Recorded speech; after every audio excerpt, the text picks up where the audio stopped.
Welcome back. We start our day in sports with a possible change coming to the Friday night lights in Wisconsin after multiple controversies in playoff seeding last year. With the WIA even acknowledging that two teams were wrongly left out, a new proposal has been fully supported by the Wisconsin Football Coaches Association. This is being dubbed the Wisconsin Football Matrix, and it is a plan that is heavily based upon a model that has been used for more than 2 decades in the state of Ohio.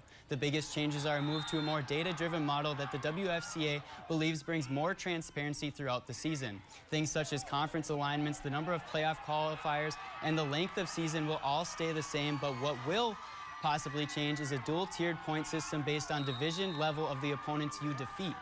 It will be updated weekly in hopes of making playoff football more competitive.